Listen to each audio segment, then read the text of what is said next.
Hello, hello, ladies and gentlemen. This is your girl Mitzi, and this is Mitzi. Let's think about it. Today, we are thinking about our homes.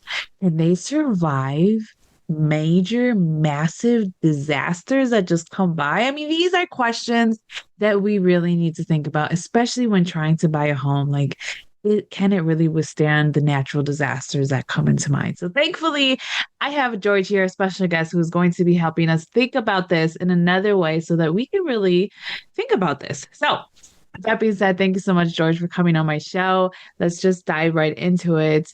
When you think of homes and disasters, what does that make you think about? That most people don't think about it. And I think that's, kind of a direct way to approach it. I think most people go and they look for a house for what I call the icing on the cake. They want to know, does it have granite countertops? Does it have a nice backyard? Is it near a playground? All the things that may make living there nice, but they don't really focus on how nice it will be living there in terms of their safety and how well the house is built. And those are the things that end up being problems for you and can completely derail you and literally ruin your life if you're not prepared for those things. Yet, I would say most people don't even think about it. They don't. They really don't. And it's funny because I've always been in tune to my surroundings at a very young age. And we lived in multiple homes all my life, so I've experienced different ways of living. And I've always kept that in mind. Like, okay, is this house going to be flood proof? Like, is it going to be able, flood zone? I mean, is it down a hill? Is it going to be trapped if there's a big blizzard? I always think about these things because you invest so much time and money to make a house, a building, a home that it's just like, oh, it's heartbreaking to see this happen over and over again. I mean, there was just tornadoes, you know what I mean? All throughout the United States that are just ransackery on these houses. I mean, just last month in Wisconsin alone, there was reported about seven twisters in just one day. In just one day last month. I was just like, it's ridiculous. But that's the day and age where we live. It is. And, just recently we had Hurricane Debbie that cruised by Florida, and it didn't hit us directly here in Tampa. But in Sarasota, they had a lot of flooding, and they had flooding in neighborhoods that had never flooded before. So those people, most of them did not have flood insurance. Now, if you have a flood and you don't have flood insurance, your insurance is not going to give you any money for it, and you are completely screwed. So that's an example of, you may move into a neighborhood and you think you're in an area that's never going to flood, but maybe they built something up the road from you that's now going to divert water. When we were making my last documentary film, we met a woman who lived in a house where there was a big field, but they put an apartment complex on that field. Now her house floods every time it rains because where's that water going to go? So you really have to think big picture and not just look at your situation, but what other situations changing around you can affect how you are. And Yeah. the number one thing everybody should have, if you can get it, is flood insurance, because you're not covered for floods. Now, tornadoes, most insurance I think would cover that. But the question is, how safe is your house to even survive a tornado? And, what kind of garage door do you have on there? What's the wind impact of it? If your garage door blows in, your whole house can get destroyed. So I just encourage people to put a lot of thought in, really give some thought into what it is that you're buying or you're living in. If you're living in an apartment, if you're a renter, because quite often renters have everything they own is in that apartment. I mean, they're in a transition. They're waiting to move either into a house or that's where they live. That's what they can afford at the time. So do you have renter's insurance? Don't think the Mhm. apartment's insurance is going to cover you. When there's a disaster, it's every man for themselves. Exactly. And renter's insurance, depending on the company that you have, is really not that much. You know what I mean? From compared to the amounts of takeout food that we eat throughout our year of our lives, that to just get renter's insurance, it doesn't really cost much of anything. So it's just like get that sense of security knowing that if anything were to happen, you are protected because goodness. But it just seems like insurance isn't enough though. It seems like people need more than insurance. Is that right? Well, as we learned in the documentary film I have that's hopefully coming out this fall, is that insurance is kind of an illusion for a lot of people because you think you have coverage and you think they're there to protect you. But once the disaster happens, in many cases, they're looking for ways not to pay you. They make more money if they pay you less. So don't think that you have $100,000 worth of damage that Jake from State Farm is just going to show up with a check and your life's going to go on. It takes months, if not years, to get whole. And they're going to battle you every step of the way. I've met people that have had great experiences with insurance where the insurance company steps in, they help them, they provide them the solution. But I've heard horror stories where people have never recovered because insurance made them fight. Here in Wow. Florida, they changed a rule recently where if you have to sue your insurance company, you don't get attorney's fees. So now, if my insurance company decides, hey, George, we're not going to pay you for your damage, and I have to go hire a lawyer and I have to pay him a third of whatever it is I collect, I'm not going to have enough money left to fix my house because Yeah. they don't have to be responsible for it. So, really, we have to hope that they're good and do their job. And far too often, it's not an easy process. No. And so, don't think insurance is your ultimate savior. Look at it as something that's there that hopefully, if you need it, you understand your policy, you know what's covered, you'll be able to get something, but don't think your life is just going to be saved by that policy because it could be a real battle. Yeah, I can absolutely see that. But why did you start going into documentary and in this environment, in this field of destruction of homes, and why follow this route? I mean, honestly, in documentary industry, you can really document any type of life or situation. So why this? Well, this was pretty close to my heart because for years I was a TV weatherman. So I was always Oh. telling people that the weather was coming and what was going to happen. And then I would end up doing stories on people whose lives were badly damaged by storms.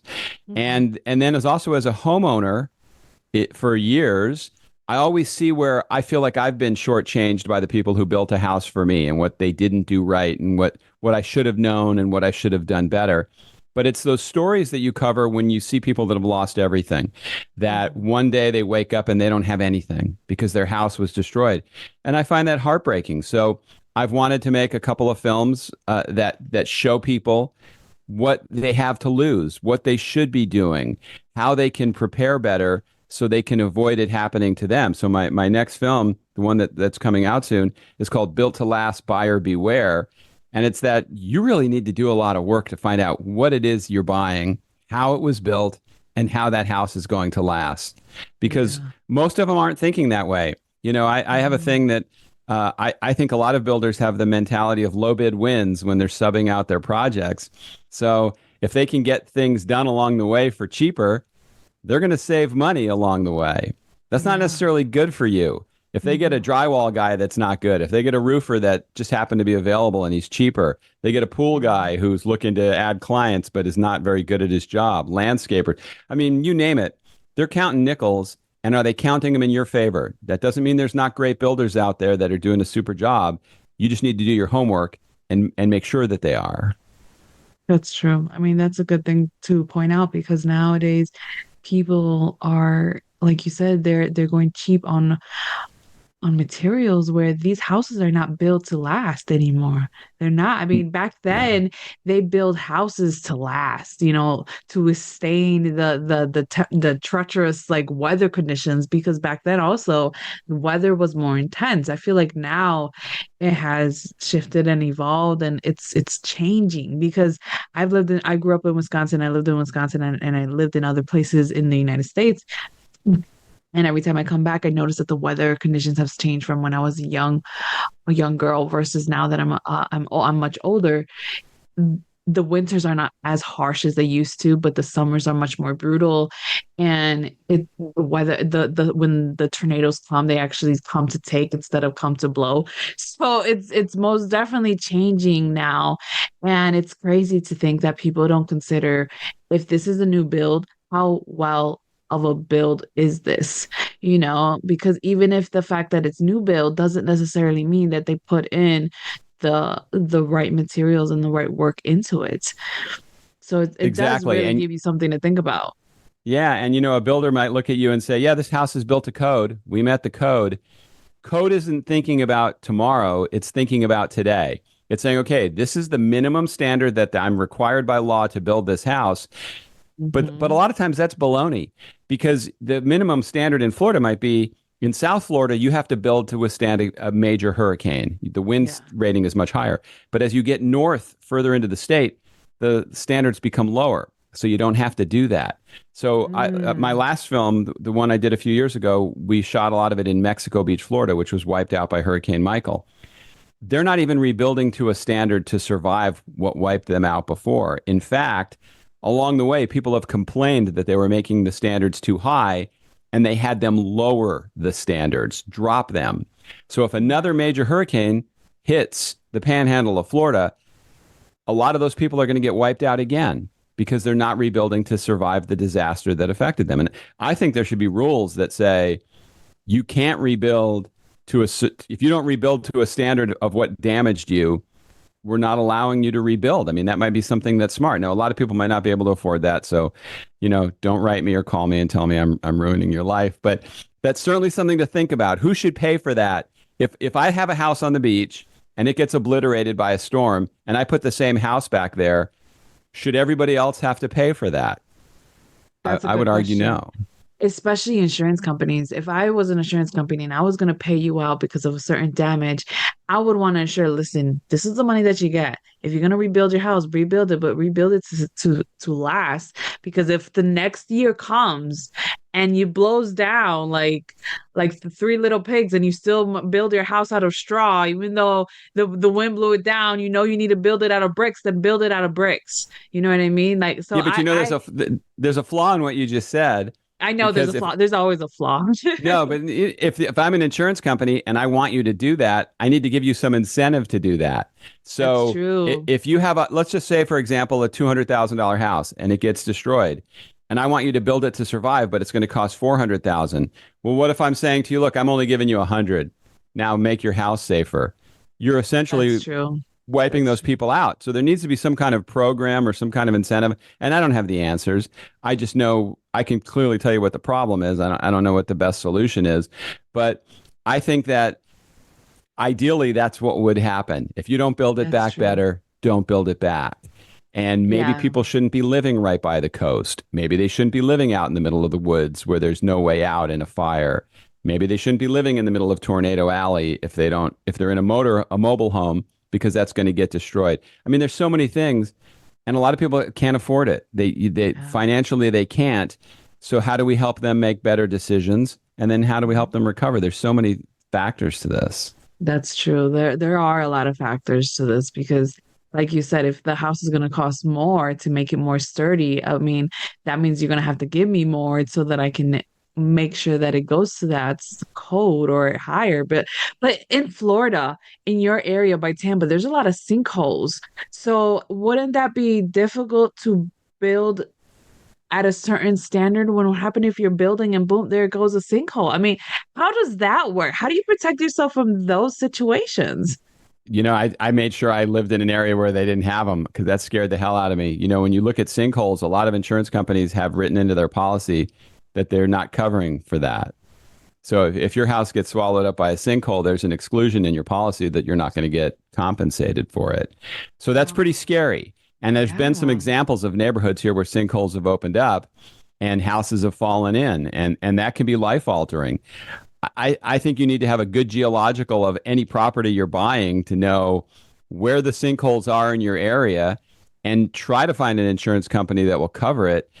I don't know. That just really scares me. That's one of the reasons we live where we live in Florida because I wouldn't live out in those areas where there's sinkholes, I know. because it's It's scary. scary. Yeah, it's really scary. I actually took care when I lived in Orlando and I was a CNA. I did private home care, and one of the old ladies that I took care of, she actually had a house on the Tampa side of Florida when she was younger with her kids, and she said her backyard actually went down in the sinkhole, and they've always called that house the sinkhole house. And she said that years they had to slowly fill it up and slowly fill it up, and it wasn't until she was literally old and gray when they were finally able to sell that house Wow. completely, just because of the problem of the sinkhole. And I'm just like, if I was a buyer and I was looking for a house and I found out that there was a sinkhole and y'all filled it up, I would not want to buy that house. Why would that house still be allowed to be on the market? That house should be like condemned, close it off, knock it down, or whatever, just because, I mean, I would feel like that land is now tainted, right? Because if one sinkhole happens, couldn't another one happen again? I mean, Yeah. couldn't it double sink? Is that a thing? Yeah. You would think Because in so. my mind, that's how I think about that. And did they disclose it? You know, in Florida, until recently, you didn't have to disclose if your house flooded before. Mm. So I met a woman who bought a house, and the people that sold it to her did not tell her that it's flooded, and it's flooded twice since she's moved in. Now, Wow, that's horrible. You know, that you should is. have to disclose if your home floods. So, what do? I tell everybody to ask the question and ask the question in writing. So, at least you're covering yourself. So, you have a recourse to go after the sellers if they lie to you. So, they may not have to tell you, but they have to answer the question if you ask. And so, Yes. one of the first questions I would have my realtor put on any offer for house is, has this house ever flooded before? Yeah. And find out the answer to that. The sinkhole question would be great too. Is there any sinkholes here? I Um, know. I mean, that's crazy that they don't mandate you to disclose this, but they in certain parts they mandate you to disclose if there was a murder in the house or if there was a death in the house. So, and like if I yeah, have to know if there's a death in the house, shouldn't I have to know as well if there's been flooding or something else going on in the house? You know what I'm saying? Like I would expect that in writing. So I think that is something important to it's write more important than down. if somebody died in the house. You know, unless it was something horrible like they died because of a A gas leak or drowning, yeah, something. there was a Yeah, flood and then they drowned. Like, well, how did that? Well, we also have flooding. yeah, I That would be agree. one way. I want to know everything. Ask everything. Mm, You know what? There's a great line from a woman in my film where she said, "If you want a friend in a real estate transaction, get a dog." You know, there are no friends. Ask the tough questions. Don't try to be buddy buddy with the person you're buying from. It's not necessarily an adversarial relationship, but they're trying to sell. It's like the game of hot potato. You used to yeah, play that when you were a kid. Somebody throws it to you. You don't want to be stuck with it when it goes boom. You want to yeah, know what's going on. So ask a million questions. The real estate market's cooled off a little bit. You know, a few years ago, it was so competitive that if you asked questions, they would just go to the next person. You know, if I was yeah, taking offers from people and one guy asked 100 questions and one guy asked nothing, who do you think I'm going to sell a house to?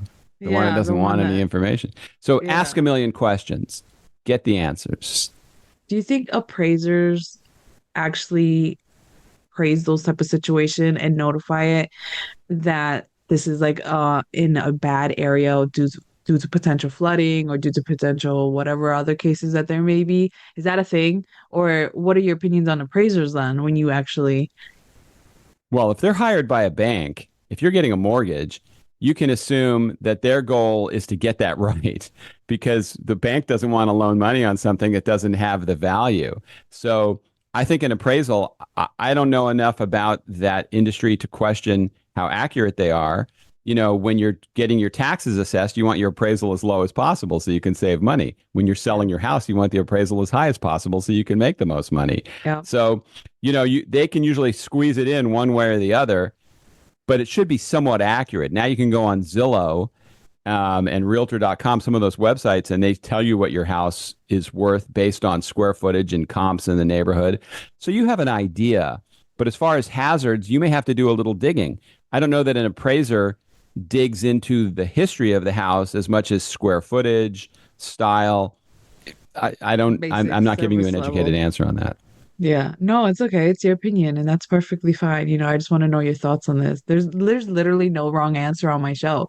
There's no pop quiz. There's no you fail. No, there's nothing like that. You know, that's the beauty of the show is because it's what you think about when you hear such words or such situations that happen in our in life. So, I'm really curious. I know you said that you're working on a documentary, Build to Last.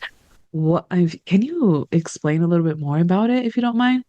No, I don't mind at all. We went to, I teamed up with a guy who has written books about sustainability and real estate and building and construction and how things are poorly built. And we made this film where we went down to Fort Myers and Naples and Southwest Florida, where Hurricane Ian did a Yeah. considerable amount of damage. We focused on Tampa, Florida, which is the next bullseye for major damage because this area would get wiped out if a major hurricane hit. And we went up to the Panhandle, back to Mexico Beach, Port St. Joe, places that still haven't fully recovered from Hurricane Michael. And we Mhm. met victims of storms.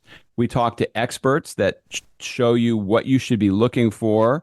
We talked to attorneys that talked about what you need to think about when you're buying a house from a legal perspective and knowing that what might happen if you have to go into battle with your insurance company. We talked to state legislators about why laws tend to favor the builder and the insurance industry over the consumer. And I wanted people to come away with a sense of what they're really looking at when they choose a place to live and what the Yeah. consequences are of making a bad choice. So I want people to go in with their eyes open and not think that this major transaction, the more money than you might spend on anything in your life, you probably put more thought into the car you buy than the safety features in your house. And Right. why is that? Well, the government, unfortunately, or fortunately for us, has said you have to have airbags, you have to have a certain crash standard, you have to have the, but building codes, there's a whole lobbying industry of builders that want that code as low as possible because it's Yeah. cheaper to build houses at a lower code. So Yeah. it's not necessarily in our best interest to not ask all these questions because there really isn't anybody looking out for us but ourselves. That's very true. That's very true And that's because what the movie, you'll come away with that sense of, okay, I've really got to up my game because I'm putting $300,000 into this house. I'm putting 500,000 into this house. I could lose everything or I could make a good choice. And we use that analogy in the film. It's like if you took all your money and went into a roulette table in a casino and slid it in on one spin of the wheel. And then on this roulette wheel are all the things that can go wrong in Mother Nature. And there's one little tab that's happily ever after. And all these other things can happen to you that could be bad. Would you take Mhm. all your money and just slide it in blindly on one spin of the wheel? If you heard it expressed to you that way, most people would not do that. No, I think that's the reason why a lot of people are scared of buying homes and they prefer to rent because it takes the responsibility out of them. However, that doesn't resolve your problem. You know what I mean? Because even when you're renting, you still have the possibility of dealing with circumstances that are what's that word that people just don't want, you know what I mean, that people don't want to just deal with, or people don't want a leaking ceiling, they don't want flood to come in through their basement windows, things of that nature.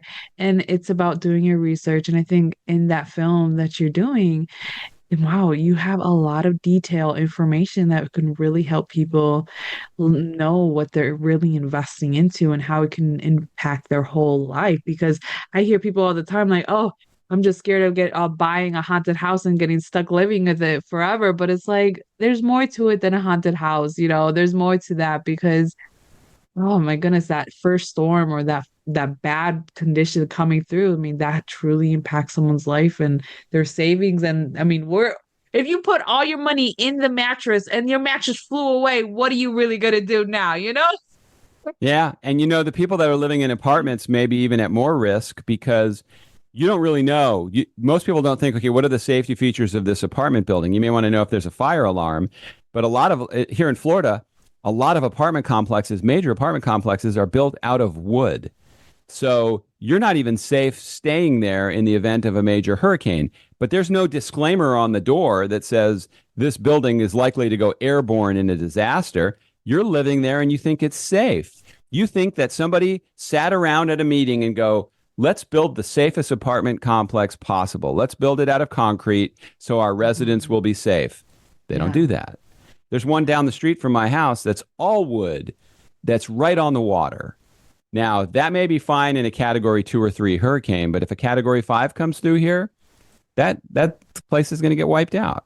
Yeah, there's gonna be flying wood everywhere. That's Yeah. ridiculous. Yeah, and I know because I remember a few years back in Miami, that building collapsed and they lost out a lot of people because I don't know the exact Surfside. count, so I can't really say. But that, but people don't realize that Miami, that they have a lot of old buildings. You know what I mean? And when you drive around, they have a lot of old buildings that actually, like, I feel like Miami needs to get a whole new revamp, and somebody needs to go there and just renovate it all because, man, a lot of what they're holding on to, I'm surprised it even lasted this long. They have some of the toughest building codes in the country, though. And so Do things they? have to Surprise! be built better That's a there. surprise. Well, the Surfside apartment complex that you're talking about, that was a horrible video of Yeah. seeing that collapse. There was a lot of warning signs that things were bad there. And since that's happened, they've changed the rules where you have to give inspections in buildings more often and you have to be more diligent about doing it because a lot of these buildings are right by the ocean with Yeah. salt water decaying the structure. Hmm. There's a condo complex that we feature in our film called Punta Rasa that's down where Fort Myers and Sanibel, where the bridge is. And Okay. since the hurricane, nobody's been able to move back in. This is over almost 2 years that people have been kept out of their homes because they couldn't fix the elevators. They had problems fixing all the infrastructure and all the different things Wow. that go wrong. So you could be living in an apartment or a condo, and there's a disaster. You're going to get major assessments. There's been residents Mhm. that have been assessed $50 to $100,000 to fix the building because you have to pay for everybody's problems when you're in a condo. An apartment, not so much, but you could still be out of luck and out of a place to live for a long time. Yeah. So it's all scary when things go bad. It's beautiful when the weather's nice on a sunny day. It's Perfect. fantastic. Yeah, Yeah. perfect place to be, right? I absolutely agree. So time is catching up to us, and I guess I gotta start wrapping up the show, unfortunately. So I gotta ask you, what are some lasting words of wisdom that you can leave us off with to continue on thinking? Even though, let's be honest, this whole entire conversation was a lot to think about, but what can be some lasting words? Do your work, do your investigations, become an investigative reporter when you're buying something. Yeah. Ask a million questions, check with the local floodplain manager, check on the building codes in the community. If you're moving into a condo, check on the reserves and how much is there in reserve, how much have they been fixing things up and taking care of it. If it's an apartment, know what it was made of and what it was built to withstand. And just do your homework. Don't get sold by the beauty. Don't take Yeah. the beautiful girl or the gorgeous guy that walks up to you and just take it at face value and go, "Oh, wow, it's so good looking. It's got to be great." Because Nope. it's usually not. It's Yep. that's a mirage. So Exactly. do your work and find out what's exactly going on, and then go to built to last movie built to last movie.com and keep track on when our film's coming out and when it is. Watch it. You'll learn a lot from it. And just ask a million questions. If they don't want to sell to you because you're asking questions or they don't want to rent to you, they're doing you a favor and go Yeah, red somewhere flag. else. Yeah. Exactly. That's very good. I like that. There you go, ladies and gentlemen. Do your work. That's it. Everything is so clear when people are just able to talk about it and really make you think about these type of situations because this is the reality of life. We can no longer live with blinders on anymore. No more. Remove them and look clearly. So, if you guys really want to know more about George and his documentary and everything that he has to offer the world so that we can really think about home safety and what's really going on around us, check out his website. I have his lovely photo along with his website so you can just have access to everything that he has to offer. So, with that being said, always, always, always keep thinking, y'all. Bye.